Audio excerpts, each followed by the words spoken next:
Hi, everyone. Welcome to Event Ready Podcast. We're going to spill the tea, but everything about live event artistry. If you're a painter, calligrapher, or illustrator, this podcast is for you because we're about to uncover the secrets, the stories, and the struggles of the industry. This is your host, Michelle. And I'm Talisa, and we have a special guest today, Erin. Hello. So get your tea Hello. ready. Yeah, I got my tea, Yeah. got my mug. I'm very excited. Listen, the branding on point. I love it. We're so happy to have you here, Erin. I'm incredibly flattered that you guys have me here right now. I'm grinning from ear to ear. If you're only listening to this, big smile on my face. We're so excited.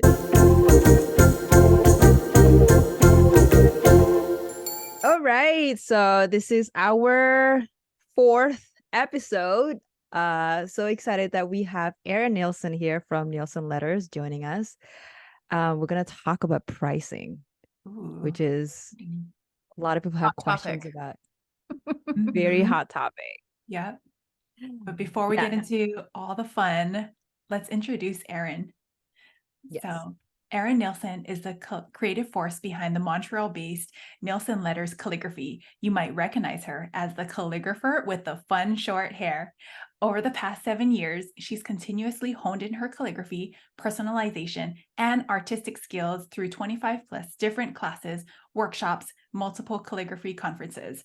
This commitment to learning allows her to provide high-quality work using premium materials, techniques to meet the highest standards of excellence. Additionally, with 10 plus years of experience in the high-touch service industry in Montreal, she understands how to create an extraordinary brand experience that leaves a lasting impression on clients. Plus, she's bilingual and speaks both English and French.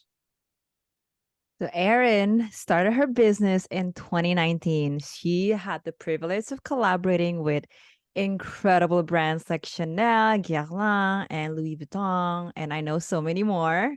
And along with her clients who value the power of creating connections with the world. Her work has been published in Hand Style Lettering, the 20th anniversary edition, and she recently completed her 3-year mandate as the president of internationally recognized Montreal Calligraphy Guild, la Société des Calligraphes de Montréal.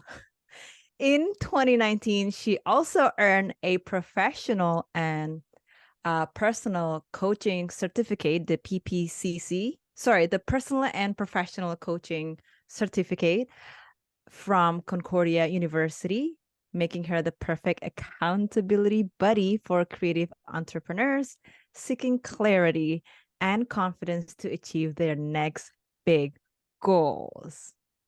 Wow. You know, I have to say, it was very uncomfortable writing about myself in the third person when I had to send that to you guys.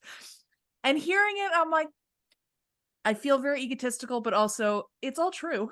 But it's just you just state facts. It was just all facts. All facts, no printer. No, is that going to age me? Yeah. But it does feel very weird saying it all in a very condensed, like 2-paragraph thing. But yes, thank you for a great intro, guys. Oh no, of course. Well, we're excited that you have so many knowledge and experience and expertise. Like Erin has been our friend that always motivate us to charge premium. Yeah. Yeah. I'm usually the one whispering in your DMs going, charge more. Most of the time is me. And we're not even mad about it. Yeah. And this is why we are so excited to have you here. So I'm happy to be here. Like I said, I'm just happy to be participating in the conversation. This is fantastic. So the our flow of our podcast, which is the T format, the T flow. So the first is we usually like to drop the truth statement. So when it comes to pricing, give us the T. What's the T?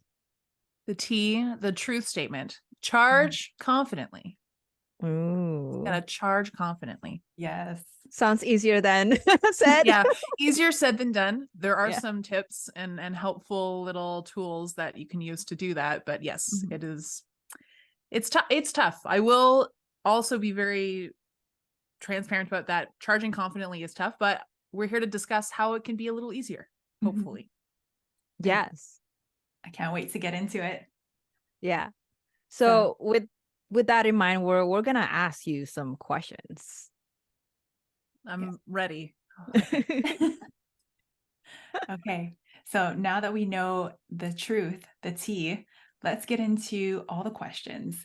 So, first one, Erin, what is the secret of having the confidence to charge a premium? So it's that question has a lot of nuance to it, but I'll try and keep it as succinct as possible. So for me, something that helped a lot when I started charging confidently was knowing I had a plan. So my specific circumstance, to be very fully transparent, is my husband. I'm married. We don't have kids, and he has a full-time stable job. So a lot of the income and bill paying and things like that are taken care of a lot by his stability, which allows me to live a more freelance type of life, which means lots of ups and downs when it comes to income. And I think that a lot of people can understand that. So, but I wouldn't have thought about doing the freelance thing if I wouldn't have had a plan. And the plan was, well, my husband, but to be totally, like, for me personally, but the key is at least having a backup of something. Maybe you start out doing it as a hobby and pulling in income and seeing how stable you can make it while you're working your full-time job. And then once you know how much you need to make, then you can transition into something. I would never recommend just jumping in with, I hope this works. Like, having a plan helps a lot in being able to understand your value and how to charge that in that way confidently. Knowing your value and what you're bringing to events, to your clients, to whatever you choose to do is also a really like not so secret, because if you know you're valuable, you're going to have no problem talking to people like, yeah, like, this is what I'm bringing to the table. But that does take work too, because you have to understand where your value lies. Is your value in you can make a really incredible experience? Is your value in for me, it was in the little blurb that I had given to you guys. A lot of my value is I'm bilingual, so I can speak to English clients and to French clients. I have a lot of customer service experience, so I can really speak to the client when they come and visit me. I'm outgoing, I'm extroverted. So all of those things play into my strengths. So it's a lot easier for me to speak very frankly to a brand or to a client saying, yeah, I know exactly what I bring to the table, therefore I can charge X. So yeah, I think that I believe that answered your question, but you feel free Yes, to it did. It did actually. I love that you touch on value. Because I think that value is has a lot to do with the quality of work, quality of how you provide your service, your process, and your expertise, right? So with that in mind, so what do you think we as event artists or as artists in general, like doing this live performance, why should we charge premium? Okay, so if you see me looking down, if you're watching this, I did write notes. So the little BTS, little behind the scenes, you're seeing how the sausage is made. I do write things down. So I'd be looking down. We love an organized queen. Listen, Right? if I didn't have things written down, I would forget my own name sometimes. I'm not even kidding. So I'll touch first on why undercharging isn't good, and then I'll explain why charging a premium is for me at least better. Also, I would just also want to throw out a caveat of, like, I'm not the calligrapher police. If you want to take whatever I'm saying and just be like, she's crazy, I'm also fine with that. You don't have to listen to me at all. It's fine. This is just a lot of my opinion. and you don't have to do anything I say. With that being said, don't undercharge. Yeah, 100% agree. Yeah. Right. So, and when I'm saying undercharging, I'm saying you're making just enough to scoot by, if that, on paying at least yourself like back the materials you're buying, or just enough that it, like, or even sometimes you're in the red because you're not charging enough for your services. That can lead to burnout. It can lead to you being very unhappy. You're not going to see maybe your family a lot because you're working, I don't know, 12 hours a day, 16 hours a day, 6 or 7 days a week, and you just feel like you're never getting ahead. So that's one of the risks of undercharging. It also becomes a lot harder if in the future you become very adept at your job. It becomes very, very difficult to then raise your prices later on. And like raise your prices to like a more standardized rate for yourself, or whatever that means for you. Very hard to do if you start really, really bottom. So there would be that. And like I kind of touched on it, but there's like no work-life balance. You're constantly working. Like, because you're always trying to catch up. You're always trying to pay, excuse me, you're always trying to pay yourself back somehow. And if you're not charging your client enough, then you're like, I don't want to say you're wasting your time, because you are getting experience, but it just feels like almost like you're just tired. You kind of lose a little bit of the excitement for what you're doing because you're not sleeping. It's not sustainable. Yeah, it's just not a sustainable way to go. And then I'll jump into why the premium pricing works a little bit better. Well, the opposite of what I was discussing before will happen. But there is also something of perceived value from your clients as well. They're going to see you as a serious person, a serious business. They're going to understand that your pricing equals quality as well. You're going to gain more time to yourself. So this is going to sound counterintuitive, but the minute you raise your prices, you are absolutely going to lose some clients. However, if you are losing clients, but the clients that you keep or get at a higher rate, if you're making the same amount of money, you just gain your time, and that's it. You have more time to sleep, to see your family, to do whatever you want. It's great. Like, Basically work smarter. Exactly. And like and you can choose what to do with your time. A lot easier than feeling obligated to constantly be putting yourself out there and always pitching and always running after clients. You can kind of let them come to you a little bit more, and you can kind of let your foundation of your business that you've probably worked on, you can let that work for you, instead of you having to go out and feel like you're running a marathon all the time. And then the last thing I'll touch on with that too, generally speaking, when you raise your prices to something that's more premium, you're going to cut out a lot of your wasted time with people who are shopping around for prices, or energy vampires, as I like to refer to them as, when they just want to shop around, shop for your prices, and then they ghost you, never call back, anything like that. But if you have like a higher level of pricing, the clientele tends to be a little bit higher as well, and that happens much less. You get a lot less of those random emails that you're like, oh, I have to answer this back, and then you spend a lot of time, administrative time, sending out quotes, talking to them on the phone, and then you never hear from them again. Gosh. So yeah. No, I see that. You touch upon like so many great points and why it's good to charge a higher rate. I really like what you said when higher rate equals quality. And I really do like that if you do raise your prices, then, you may cut out like all the hard work that you do. But what about for like, so let's say we have like a certain rate, and what happens when we want to increase that, but we need to tell the client? How do we tell the client confidently that our prices are going up? Yeah, that are going up. I will just tell you anecdotally what I do, which is, again, I'm not the police. You can do this or not, but feel free to steal my method, which is basically be transparent with them and just let them know. I'll usually send an email maybe about a month or so, or 2 months before any type of price rate raise.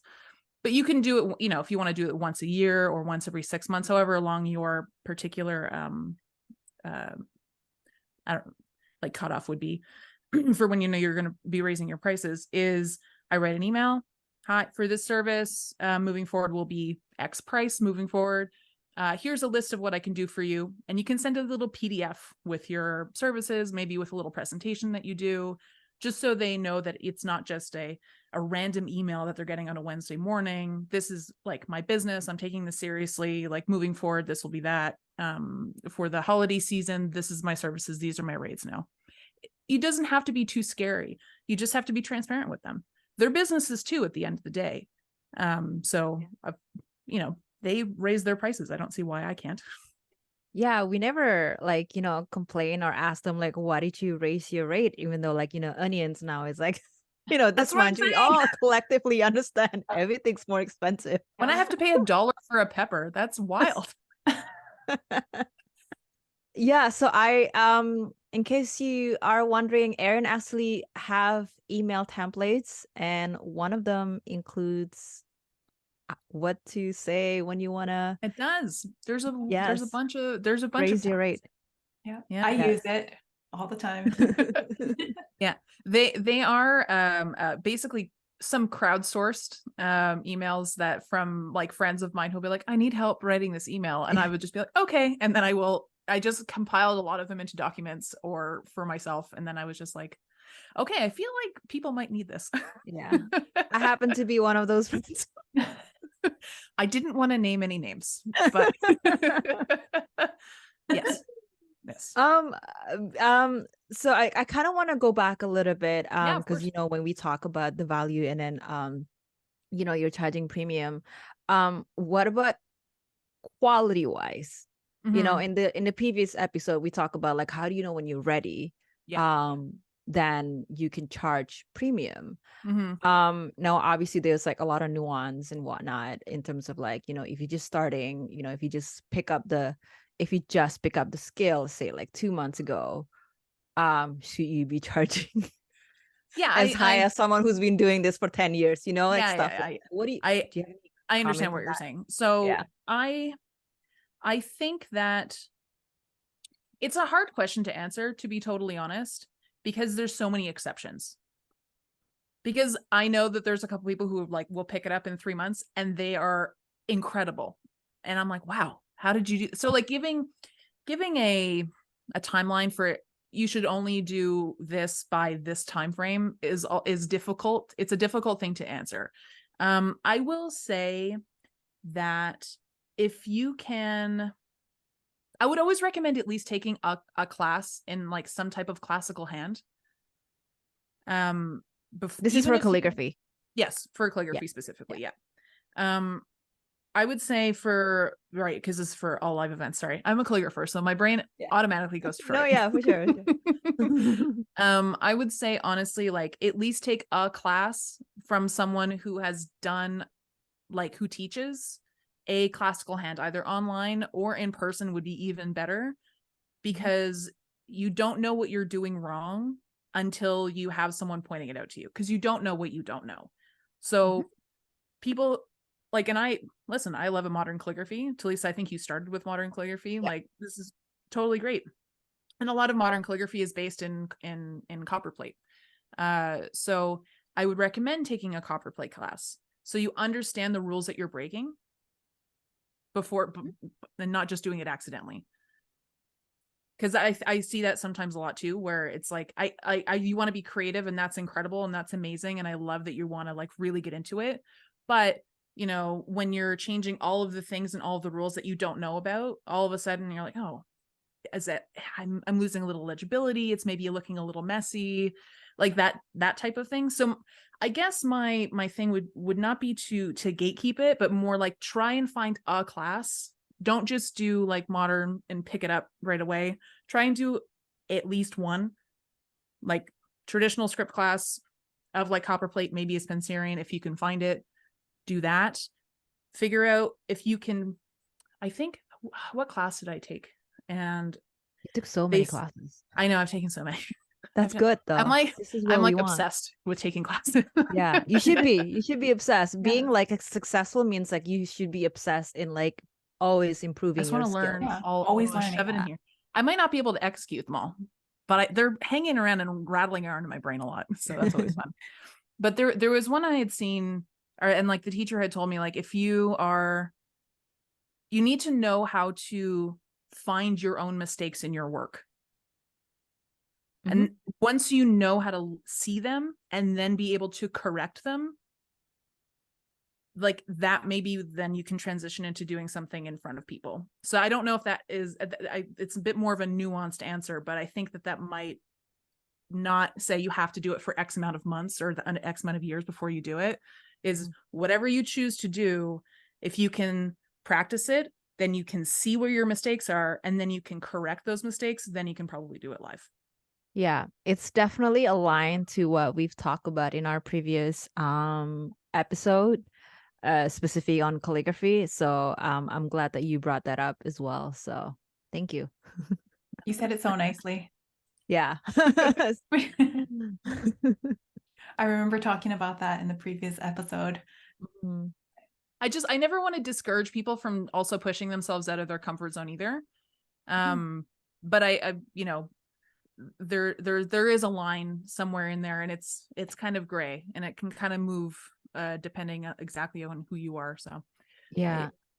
I want to make people like it's accessible. You can do it, but it's Yeah, you just need to- 100%. It's depending on your motivation to like wanting to improve or not, right? Some Mhm. people don't want to improve after 10 years. Mhm. It's totally up to them, but it's also totally up to the client who they want to hire, right? So yeah. And yeah, so our next question is I don't know if this ever happened to you. What if they don't want to pay your rate? Of course this happens. Of course it happened. They just ghost you. It happens all the time. What do you think you should feel? How can you process this? So I usually, it's not personal. That's number one. For the client, it's usually we have a budget. We have to respect the budget. That's there's nothing I can do to change their marketing budget. However, what I can do is ask them what their actual budget is and figure out if their parameters of whatever the request is can be switched, that I can make it work within their budget. Because I don't ever want to lose the client if I have the time for the contract, but I want to try and work with them, try to find a solution, try and think through, okay, you want to do a live event that has 300 people in it and you need it done in 4 hours. You only have the budget of $500.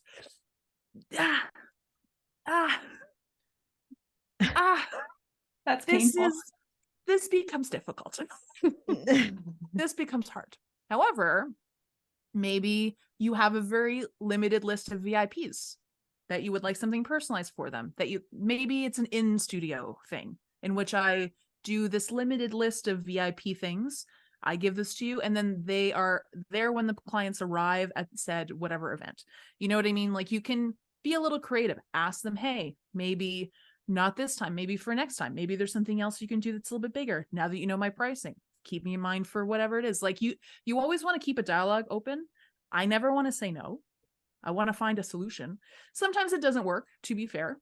Sometimes they really need someone there physically in person, and I'm like, that's unfortunately I won't be the right fit for you, but best of luck. And you keep the contact information, you email them your updated pricing guide once a year, and there you go. Like, you just I love that. I love your options, that the answers that you would give, like all these options, giving the VIP. I didn't think about that actually. Mhm. So oh yeah, yeah. I get quite a few interesting requests here. Not as many as a friend of ours who gets like very interesting surfaces always. And I think you guys know what I'm talking about. Yeah. But not as many as that. But I get some people because they've never done any type of live event before. So there are certain, I won't bore you with a very long tangential story, but this past year I did I did an event in which it was mostly other buyers that were there in an area that wasn't in Montreal. So Montreal is like the hub of a lot of like the quote city stuff. And I was not in Montreal, I was elsewhere. So a lot of these places had never seen live anything before. no live customization, no live personalization, nothing. So I'll get now contacts from people who were at that event who are buyers going, hey, because they don't know the limitations because they've never seen it before. So there's still like pockets of the world that have never done anything. So I have to like, do a little education. It's not their fault. They just don't know. So you always have to be a little creative. It's still, to a lot of brands, it's still very novel, like the live personalization. Mm-hmm. Very, very novel. And definitely. and you know what? Sometimes they actually would push up their budget if they really like you. Mm-hmm. And that has happened to me before. They like, okay, we're just gonna have to pay out of our pocket. Like, okay. yeah. I mean, like, if they see value, that's like, like, after having that conversation and discussion, it could totally happen. You just have to be like good at what you do and know the process and very confident about it. Mm-hmm. Having a process, I find, has been very helpful. Having some type of workflow of the client contacts me, I contact them back, we have a call, we figure this out, I send them a quote, they look at it. Like there's a lot of professionalism that is just shown when you take care of that type of thing for the client, when you can remove that stress from their plate. That is almost priceless for them, because I have worked with other brands where they're like, we have never had someone, not to boost my own ego too much, but not to be, my head won't fit in the screen, but I have received that as feedback of like, you are one of the most organized people that we've ever worked with, thank God. And I'm like, you are very welcome, please continue to hire me. I could see that. You are so organized, Erin. Everything that you do. Super organized. Oh my God. Yes, I know. If I could just even have, switched my CMS, and seeing her process is like, wow, someone can be this organized. It's just years of fiddling. No, it's good. I can see how the clients really perceive that as like having good quality. And it means you're confident too. Like, you know what you're doing, you have everything set up. And I think that's so great. I can see why all of your clients love that. But since we're on the topic of rates, so agencies, what hot topic? Everywhere, right? There's so many popping up. How do you feel about them being the middleman and taking a cut? So it depends on what type of agency we're talking about, because I've worked with agencies that are fantastic, like PR agencies, great, wonderful to work with, because they're working with the brand has an outline of things they need done. They go find someone to do it, and then it's good, it's seamless. I have no issues with them. Then there are other ones that are more, how do I phrase this kindly? Like a little less organized. Okay, I think the difference is agencies that bring value, I don't mind them being middlemen, or maybe taking a bit more, like, quote, off the top of something that I would do. If you are bringing value to the conversation, you're bringing value to me, you're bringing value to the client that I'm working with, fantastic. My issue comes with people that are, quote unquote, agencies that are not bringing any value to the conversation. And those are the ones that I have issues with. So their agency models are not a new concept. Agencies work with models, with like sports agencies, all that kind of thing, for years. This is a very common practice. And normally what they would do is, they'll go and they'll promote their client, and then they take 10%, I think, which is the industry standard. And then that's it. So their goal is to get their client paid as much money as humanly possible, because they're going to get 10% off the top of whatever that is. And honestly, I think that is great for them, because you know what? They're going out, they're pounding the pavement, if you want to use a very old term. And they're working for the client, and they're working for the person that they're representing, or the team that they're representing. So that I understand the payment. I get it. The agency model that I have been seeing pop up a lot in the calligraphy and live event world, not the same. And I don't know why. I don't know why that model doesn't work for live events. I don't get it, where it's just, we only have this much budget. Can you be paid half of what you would normally charge for yourself? And I'm like, why? I don't know what value you're bringing to me. I like the clients that you have are the same ones I've worked with already. I am unclear as to why I would need to take a 50% cut because you didn't pitch the client correctly on how much this would charge. And then you are going to pocket the difference for what value you're bringing to me. So yeah, that's how I feel. That's how we all feel. Right. Yeah. We've all been feeling It feels kind of like wrong with them dictating my prices because I don't Yeah. work for them. And I think that that's my biggest issue. Yeah, I agree with that. It's like, agency, we're not supposed to represent them. They're supposed to represent us. Mm-hmm. So when when they become the middleman and taking so much cut, and then we're the one getting out there to work, it's like, you need me. Yeah, like you're the one who needs the people to do the service. To do the talent. I'm unclear why the agency or model like the model agency model or the sport agency model. I'm not sure why that doesn't translate to ours. I'm not sure why this is different. Yeah, I don't know. Maybe I guess the way that I'm looking at it is just like, I guess the quote is not that as big as like modeling agencies, sports agencies, so it doesn't require a ton of admin work. Mm-hmm. It's like modeling agency and all that stuff. Mm-hmm. It's just very different. It's just too small of a gig to be needing an agency.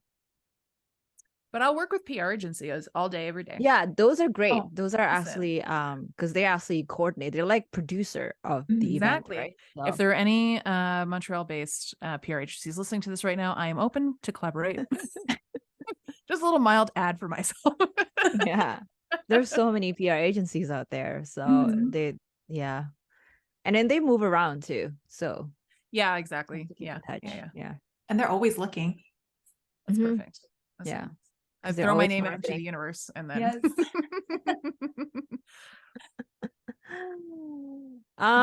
So next question. I'm sure we've all gotten this as an artist. What are your thoughts about working for exposure? I have an interesting view on this, and I think that working for exposure when it's my idea, totally fine. Yeah. So at the beginning of COVID, when a lot of the restaurants that are near me were struggling and stuff, I had also nothing really to do because all that live events basically disappeared because like no one could shop, no one could do anything.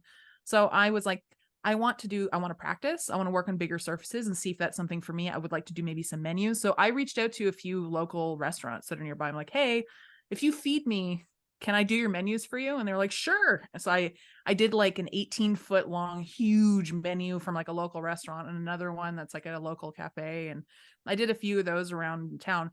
And I basically did them for exposure / for practice for myself. But I was the one with the idea. So I was like, because I had the time, I wanted to stretch my skills, see if that would work. But on the flip side, if someone's like, hey, there's like this really great influencer event, we would love for you to be there. It would be amazing for you to do all this stuff. And then, there's a lot of influential people there. So we would love to pay you with exposure. And I'm like, no. Yeah. That was a lot of stops. I know. Yeah. So many red flags. Just like, not to be too like big-headed on this. I've worked with a lot of brands at influencer events, and it's not like they're not fun. They're great and they're super fun, but they pay me my rate, which is fantastic. And it's not like I get more followers on Instagram when people tag me. It's fun when they tag me, and I like having that connection with the people who are there, and that's super awesome. But it doesn't do much more than a very short like jump in what I don't know. Like my analytics go woo for like a day. That's about it. Because they're not those influencers, or like the audience are not the ones who would be hiring you after. No, exactly, which is fine. Like They're marketers. yeah, exactly. The people that I'm working with, like at the PR agency or the brand itself, those are the people that I'm already working for. The influencers that are there. Like I'm not looking to be Instagram famous or TikTok famous. Like that's not my it's not my vibe. Like that's cool if they shout me out, but that's also not necessary. They can just enjoy it and not tag me. That's okay. So yeah, working for exposure. This is a saying that's been around forever. It doesn't pay my bills. I cannot pay my mortgage with a like or an ad on my Instagram page. It just doesn't. It does not help. The bank does not care. It doesn't. You can't pay bills with exposure. But I do like how you share your story about how, like, when you offer it, because I've recently done that too. Like I had someone, a nonprofit, actually reach out to me, and they have a very limited budget, but I was looking at their their organization. I'm like, whoa, these are, I Like could get a legit. ton of network in there. So I actually offered them, hey, you know what? I do this pro bono. Like if I can be sponsored, because, and because he said, like, if our budget doesn't meet, we still would like to invite you into the event. And I'm like, you know what? I'm very awkward when it comes to networking. I don't know how to bring up a conversation. I would rather have them come to me and I'll draw them. Yeah, I'm like, hi. Yeah. Then I can like network properly without feeling so awkward. So and yeah, that's because the audience, the people that are attending, are the people that I would want to network with. Yeah, exactly. So, and it's totally okay. But if it's like, like what you said, they think We have that's the this really value. huge brand that is like very multinational, massive. But can you work for free? No. No. No. I cannot. Especially if it like what their value doesn't align. Like I've had some like nonprofit that like, I don't really believe in what you do. Like there has to be some sort of alignment. Right. Yeah. But I think when you do these like pro bono kind of work, you can't expect anything to happen. Like you go in thinking like, hey, this is going to be, at the end of the day, it's like fun for me. Like there's nothing guaranteed from it. So you have to love it overall. Yeah. 100%. Exactly. I completely agree. But that happened to me once, where like when I was just starting out, I wanted to like do some live event stuff. So my friend had a shop at Ward, which is like it's like a nice, cute little mall. And I said, I'll write on these little shells for you, and then we'll turn them into ornaments. And so I did that. It was just because I wanted to do it. I wanted to like do my calligraphy live. And a few months after the event, I guess the owner or the PR company that worked for them was like, we saw you doing this and we think we want to work with you. And so after that, I actually ended up getting hired almost every month to do live calligraphy in the park with kids. So we were working together. So something did come out of it. But my initial thought of just doing it was, I just want to be there and see what it's like and expect nothing from it. So yeah. I find that happens more often than people realize. When you just do something you just want to try it out. You love it. You want to see how it works. I think I don't necessarily believe in like a person, and like I'm not the most religious person, but I kind of like the idea of karma. Like if you're going in with good intentions, you go in with like, I just want to help. I want to be useful. I would like to bring value to whatever it is I'm trying to do. At some point in time, it will come back to you. So like that's kind of where I like to live in that space. So if me asking like the restaurants that were suffering from COVID, be like, hey, like I'd love to do this for you, plus it's practice for me, and you just have to pay me sorry, pay me by food, because sorry. Like just give me, there's a really great place that's like makes like homemade pasta, and I was like, listen, you give me like some homemade pasta, girl, I'm there. I am super there. It's going to be such a win-win. Like yeah, exactly. A win is a win. I know. Yeah, win's a win. I'm good. I wasn't paying my bills with pasta, but I was feeding my tummy, and it was great. That's the best. Okay. I have another question, but we probably should have gone over this a little bit earlier because it regards to the rates. So when you're sharing your new rate, What happens if you get ghosted? It happens. So it I guess if you go and think way back, like even before you're starting your business and stuff, you should have an idea of how much money you need to make every year. So you kind of have an idea of how many clients you need. So it depends on how much ghosting you're okay with. Because then it will dictate a little bit on how much more you have to work to replace the person that ghosted you. If that makes sense. It's a little bit convoluted the way I'm explaining it. Hold on, let me think for just a second. I would say, and I think I wrote about this and I've mentioned this before. If you are sending out quotes and like 90-80% of them are saying yes, you need to raise your prices anyways, because that is just an unsustainable workflow for you. Like that's so much work, right? But if you raise them and all of a sudden you're at like 50-60%, I feel like that's a really good sweet spot where you're getting, you know, every second or third one it's a yes. Then you can like, cool, amazing, I have time, I can do the project, I'm not staying up until 3 a.m. every day. I can do my work, I can sleep, I can see my family, I can do my work stuff, and that's fine. But if it goes to like more than that you're saying that you're ghosting, then there's, I think, a misalignment somewhere with maybe your marketing, maybe your pricing, maybe your presence somewhere, maybe how you phrase your emails, maybe your SEO, maybe your referrals, maybe at an event, maybe you weren't maybe the most professional. Like I don't know. But that would be, there's like a 3-tier on that one for how like ghosting, how do you deal with it? There's like a larger piece behind it of it might be fine. They might not just be your ideal client, or it might be because something like maybe it's something you can handle, maybe you can fix it. Like maybe there's like an education thing, maybe there's a professionalism thing, maybe there's a skill thing, but like there's a lot of different things. You have to do a little self-reflection for that one. So 50-60% is a good. I feel like that's rate. I feel like that's nice. Sweet like spot. maybe like a 60, like right in there. I would say like over half of the clients, if they say yes, I'm like, that's nice. We're good. But then when you go way too much, you're like, oh my God, if everyone is saying yes, I'm not sleeping. And I am not pleasant when I don't sleep. I'm not fun to live with. You need that work-life balance. What I'm saying. Yeah. And I think this is a great advice that you've talked about, because a lot of people who just started doing something like this, they're like, they get so scared that they get ghosted. But it's actually not a bad thing. Being ghosted sometimes is a good thing. I get ghosted like 80% of the time. That's fine.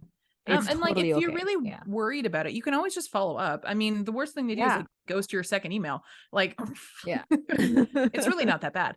You just need to write them back like, hey, actually, this just happened to me last week where I had sent I had a discovery call. I sent a whole quote and contract to them and I didn't hear back.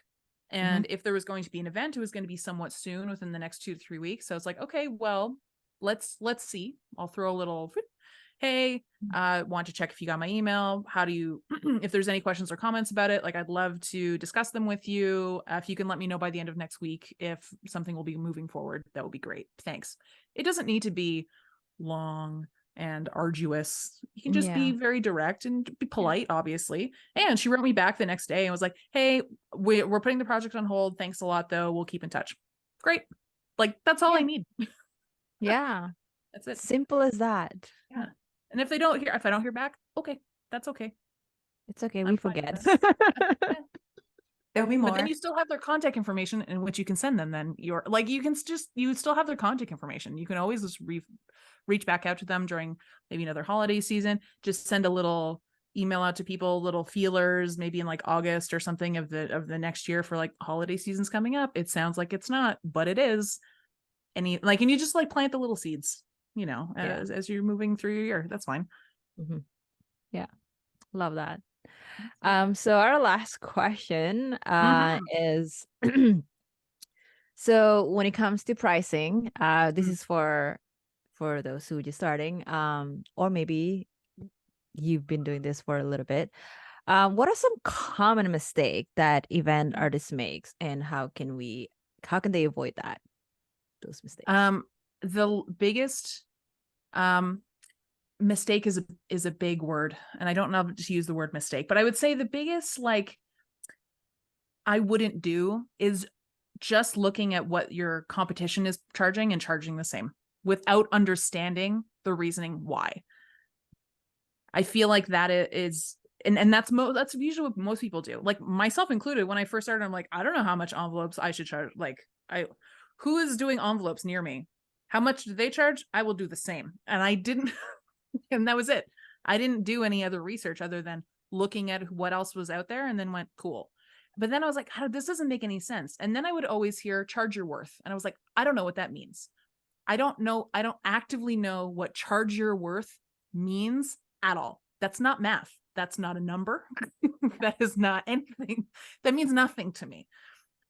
So I ended up doing like a free online course that did a lot of like the background work of like understanding how much your business actually like costs.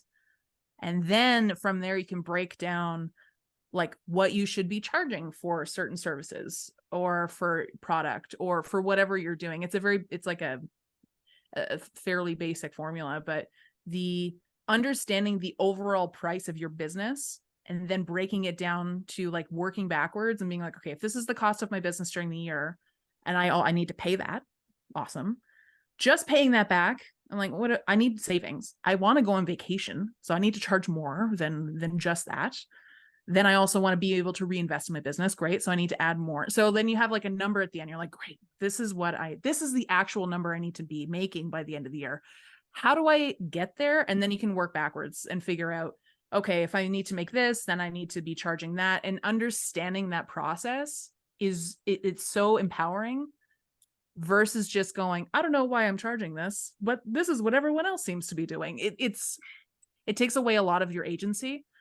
I've talked about this for years now. Yeah. So that's the biggest thing, is just not understanding the cost of your business. That's the biggest challenge for people, especially when they first start, because it's hard to find information, especially calligraphy is kind of weirdly niche. But like it's fairly cheap to get started as a hobby. You don't need much. And even like the stuff when you're working on site, you don't need all of the like the really fancy pen holders. Like they're fun to have, but you don't really need them. As someone who has a ridiculous collection of them, I am fully aware I don't need them all. Fully. It's bad. Yeah. It's a collection now. It's not actually. Once you get into it, like, it's totally okay. yeah. Mm-hmm. And I think shifting that mindset from wondering how much would someone pay for this versus how much would I charge for this service, that's the swap that needs to happen. Because you care about the client, but at the end of the day, you have to know how much you need to make. So shifting that from how much would they pay to how much do I need to charge to make this worth my time, that's a mindset shift that takes sometimes time. But that's a big one, I find. I don't know if you guys will have a descriptor or whatever. I do have the link to my spreadsheet that people can fiddle Yes, with. we were going to mention that. Yeah, I'm going to include all of that in the description. Cool. I also re-uploaded my old blog post that like goes into it as well. So that is also now on my website. That links into also to the spreadsheet. So where I kind of go through some of the stuff in written form as well. Yeah. So much value. Yes. I try. I just, what's a rising tide raises all ships. I think that's the saying. So you know, there's enough for everyone. And the more education people have, the better it is for everyone in the industry. So yeah, honestly, I feel like, I know that I've heard some individual would be upset when someone else is charging really high. And I'm like, why would you be upset? That's so cool. That's great. I should be like that confident. Listen, I know. if people can get $500 an hour, I'm like, girl, get it. Like, please do it. Cause then I can too. It's like, oh, you did it? All right, I'm doing it too. Sick. I like that you kind of you talked about like working backwards, because that's something that nobody talks about. That's something that I didn't hear about when I came into this industry. I did the mistake. I was like, oh, you're charging this rate? Okay, I guess I should too. Not understanding like why or how did you get this number? So that's huge. It's your business. You have to run it like you own it, you know? Like I think taking into account sometimes the market in your market important, but at the end of the day, I don't really care what other people are charging. As long as I can make the money that my goal is, I'm great. But if someone wants to undercharge or overdo more or whatever, like, okay, like have fun. Like there's nothing, I can't change their business. I only have control over my own. So as long as I can make my money back and can put money to, I want to go on vacation sometimes and I want to go places. If I can pay for that with my calligraphy money, then we love that. Chef's kiss. That's the goal. Yeah. That's all that matters. So yeah, so everybody make sure that you check out Erin's pricing video. The link is in the description, which we're going to add.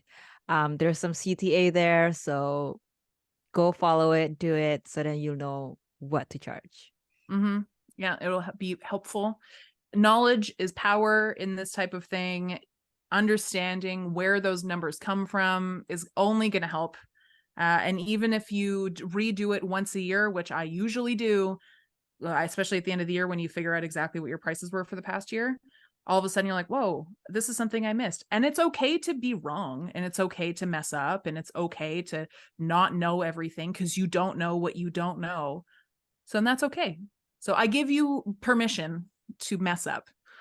It's fine. It's okay. Whatever that means, I give you my permission that it's okay, and it's fine to continue learning, and it's okay to read up on stuff, and it's okay to not know everything right away. It's fine. We all started somewhere. I didn't know what the heck I was doing in 2019 when I started. And now that's why we're all here to like share knowledge. I know. Yeah. Give that to other people too. Yeah. We all try our best. You guys are great. You guys do this podcast, which is like also awesome. And like, you guys are like so helpful to everyone all the time. Y'all are so sweet. I'm just going to fangirl now for the next like 10 minutes. No, we are fangirling you. I know, right? I'm like, I don't know. I'm not good with compliments. So I'm just going to flip it back around to you guys. Tell you you're all pretty and your work is beautiful. Okay. And speaking of that, follow, if you guys haven't already, take a look at Erin's Instagram, where you can see all of her beautiful calligraphy and all of her work.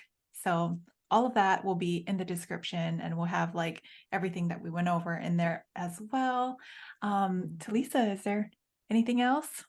Yeah, so that actionable advice from Erin will be from your pricing video. That concludes the tea. And it's for free.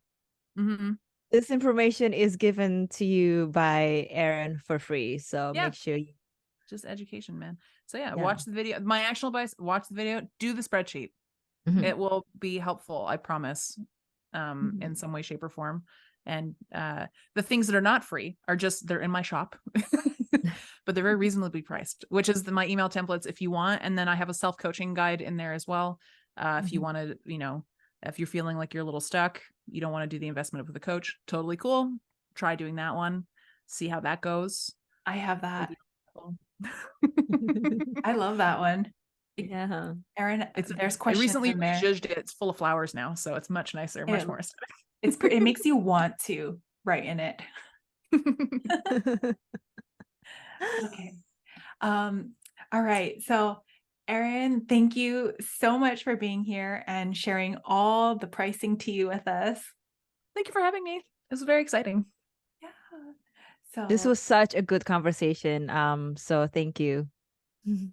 I know. Thank you guys. No, you guys are both incredible, awesome, amazing. I love that there's so many like women business owners out there just like absolutely killing it. This is like so exciting for me to like be talking to you guys, and you guys are such like top of the industry, and I just like I'm so excited to Oh be. no, we both have like learned so much from you, like, Mhm. privately. So which is why we wanted to bring you up here. I don't know what to do with myself. I'm just gonna blush. So that concludes our episode today for today's podcast. Next week, I mean, sorry, not next week. The next The next time. podcast episode next time. We're gonna talk so the next series is going to be the each individual skills that we want to focus on. So we're all calligraphers, engravers, bottle painters, and illustrators. So we're gonna start with calligraphy, and we also gonna have a guest speaker again, Yes. which we're going to announce later. I know who it is, and they're Yes. great. Yes. More exciting stuff to come. Mhm. But- Exactly. Okay. Well, thank you again for listening and watching if you are watching us on YouTube. And we will see you all later. Bye. Bye.